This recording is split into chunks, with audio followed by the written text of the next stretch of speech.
Hello, Mark. I'm Sabrina 侯念慈. I'm a freshman and I major in English at NCUE. My student number is S07411058. How Revenge Porn Turned Lives Upside Down by Darieth Chisolm. I had about 5 minutes before I was sent to deliver to talk to a bunch of business owners about visibility and began on camera. After all, I was a so-called expert there, the former 20-year television news anchor and life and business coach. I happened to take a look down at my cell phone just to catch the time, and I noticed that I had a missed call from my ex-husband. I can still hear his voice. Darieth, what is going on? I just got a call from some strange man who told me to go to this website, and now I'm looking at all of these photos of you naked. Your private parts are all over this website. Who's seen this? I couldn't think, I couldn't breathe. I was so humiliated and so embarrassed and so ashamed. I felt like my world was coming to an end. And yet, this began for me months of pain and depression and anger and confusion and silence. My manipulative, jealous, stalker ex-boyfriend did exactly what he said he would do. He put up a website with my name on it, and he posted this and several explicit photos that he had taken of me while I was asleep living with him in Jamaica. For months prior to that, he had been sending me threatening text messages like this. He was trying to make me out to be some sleazy, low-life slut. He had even threatened to kill me. He told me that he would shoot me in my head and stab me in my heart, simply because I wanted to end a controlling relationship. I couldn't believe this was happening to me. I didn't even know what to call it. You might know it as cyber harassment or cyberbullying. The media calls it revenge porn. I now call it digital domestic violence. It typically stems from a relationship gone bad, where a controlling, jilted ex-lover can handle rejection. So when they can physically put their hands on you, they use different weapons, cell phones and laptops, the animation, photos, videos, explicit information, content, all posted online without your consent. I mean, let's face it, we all live our lives online, and the internet is a really small world. We show off our baby photos, we start and grow our business, we make new relationships, we let the world in, one Facebook like at a time, and you know what I found, an even smaller world.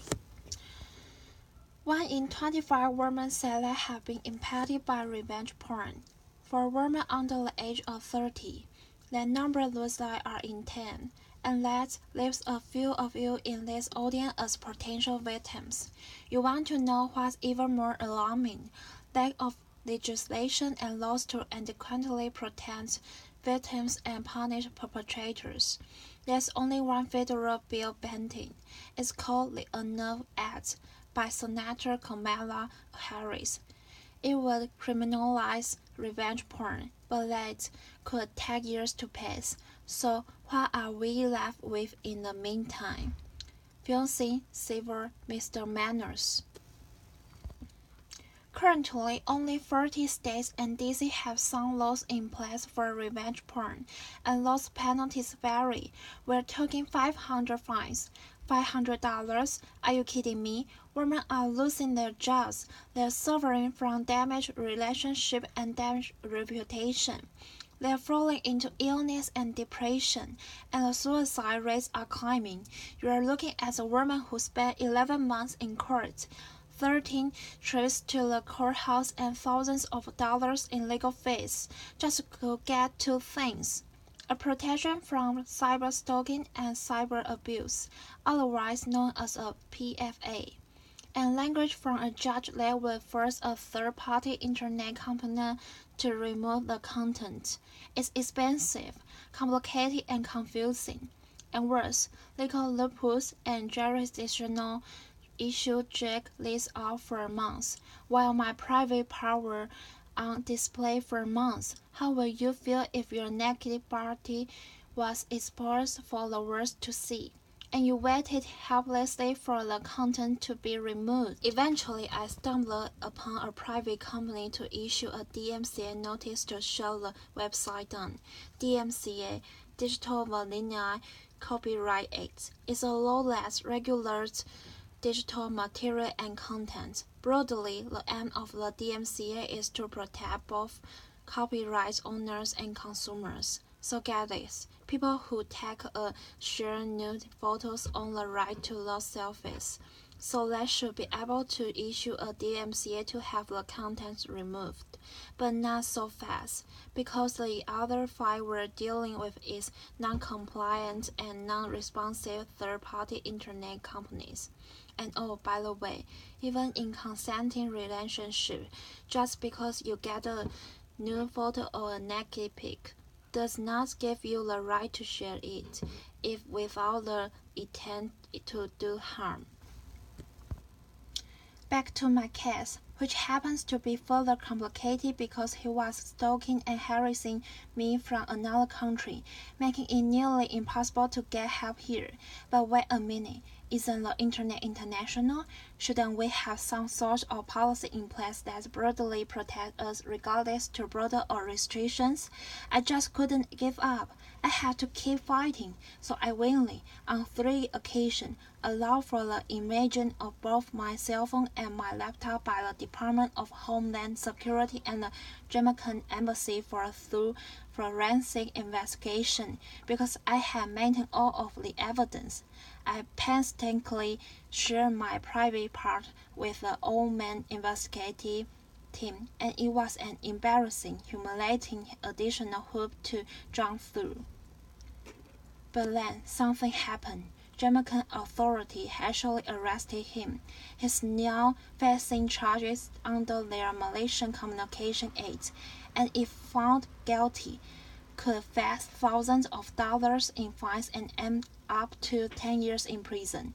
And I've also learned that my case is making history. It's the first international case under this new crime. Wow, finally some justice. But this got me to thinking, nobody deserves this. Nobody deserves this level of humiliation and having to jump through all of these hoops. Our civil rights are at stake. Here in the United States, we need to have clear, tough informants. We need to demand the accountability and responsibility from online companies. We need to promote social responsibility for posting, sharing, and testing. And we need to restore dignity to victims. And what about victims who neither have the time, money, or resources to wage war, who are left disempowered, mislabeled, and broken? 2 things: release the shame and end the silence. Shame is at the core of all of this, and for every silent prisoner of shame, it's the fear of judgment that's holding you hostage, and the price to pay is the stripping away of your self-worth. The day I ended my silence, I freed myself from shame, and I freed myself from the fear of judgment from the one person who I thought would judge me the most, my son, who actually told me, "Mom, you are the strongest person that I know. You can get through this. And besides, Mom, he chose the wrong woman to mess with."